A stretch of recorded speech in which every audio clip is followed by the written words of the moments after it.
ગંભીર ઇજા પહોંચાડતા સારવાર અર્થે ડીસા સિવિલ હોસ્પિટલમાં લાવવામાં આવી। ડીસા શહેરમાં વિવિધ વિસ્તારના રખડતા ઢોરોનો ત્રાસ પણ દિવસે ને દિવસે વધી રહ્યો છે। તેમાં પણ ભૂંડનો ત્રાસ દિન પ્રતિદિન વધી રહ્યો છે। સાથોસાથ ઠેર ઠેર આતંક પણ વધતો જાય છે। ત્યારે આજે ડીસા શહેરમાં આતંક મચાવનાર ભૂંડ કરડતા મહિલા ગંભીર ઇજા પહોંચાડતા સારવાર અર્થે ડીસા સિવિલ હોસ્પિટલ લાવવામાં આવી।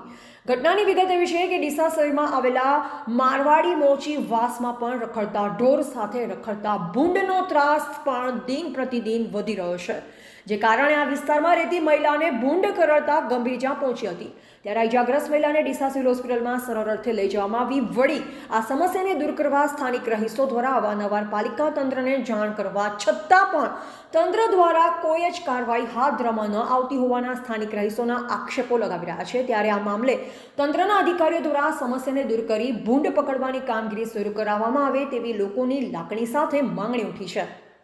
ડીસા શહેરમાં અત્ર તત્ર સર્વત્ર ટ્રાફિક સમસ્યાના કારણે વાહન ચાલકોને રાહદારીઓ સહિત દુકાનદારો પરેશાન થઈ રહ્યા છે, જેમાં વિવિધ વિસ્તારોમાં અડચણરૂપ દબાણો અને લારી ગલ્લા અને રેકડીઓવાળા તથા પાથરણા પાથરી જાહેર રસ્તા પર ટ્રાફિક સમસ્યાઓને વેગ આપી રહ્યા છે। ત્યારે આ ટ્રાફિક સમસ્યાને વધારનાર સામે કાયદેસરની કાર્યવાહી ક્યારે તેવા વેધક સવાલો લોકોમાં ઉઠી રહ્યા છે।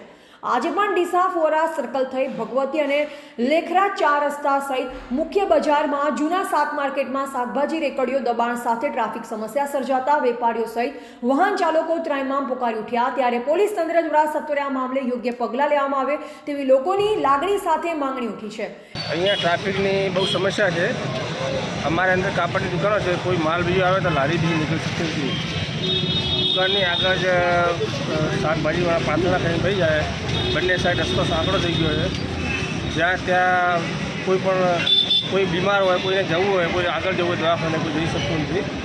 અને સમસ્યા એટલી બધી છે કે એની વાત છોડો, ચારે બાજુ રિક્ષાઓ અને બંને ચારે બાજુ રસ્તામાં લારીઓ, શમશાન યાત્રામાં કોઈને જવું હોય બિચારા કોઈ તો પછી રસ્તો આ જ છે મેન છે જવાનો, એમાં પણ લોકોને બહુ તકલીફ પડે છે। નગરપાલિકાના કોઈ કામ થતું, નગરપાલિકા અને પોલીસ દ્વારા કોઈ કામ થતું નથી। ટ્રાફિકની સમસ્યા દાડે દાડે વધતી જાય છે। લોકો જાગૃત થાય, આના વિશે થોડું બોલે। હા, તો હું તમને બોલું છું તો બીજા પણ લોકોને પૂછી લો કે આ સમસ્યા કેટલી ગંભીર છે। ડીસાનો જે મેઇન રોડ છે, અહીંયા શું લુખ્ખા તત્વો બી હોય છે કે બીજી ટણી લોકો કોઈ કહે તો ટણી કરે છે, બરાબર?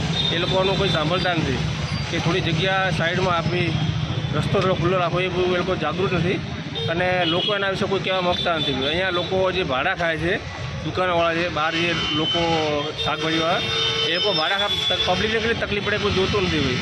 આ સામાન્ય નાગરિકનો પ્રશ્ન છે। જો લોકો સાંભળે, એના વિશે કંઈ કહે અને સમસ્યાનો ઉકેલ મળે, એ રીતની મારી બધા અરજી છે। શું નામ તમારું? સુરેશભાઈ વૈષ્ણવ। મારે અંદર કાપડની દુકાન છે। અમારે કોઈ માલ બીજો આવે તો લારીવાળો બિચારો એને સાઈડમાં રસ્તો કરવો આપવો પડે। અમે ઉપર બેઠા હોઈએ, ઉપર બી મારી દુકાન છે, નીચે બી દુકાન છે, પણ લારીવાળો કોઈ અંદર જઈ શકતો નથી। સમસ્યા એટલી બધી છે। એવા અમૃત માળી, સંબંધ ભારત ન્યૂઝ, ડીસા।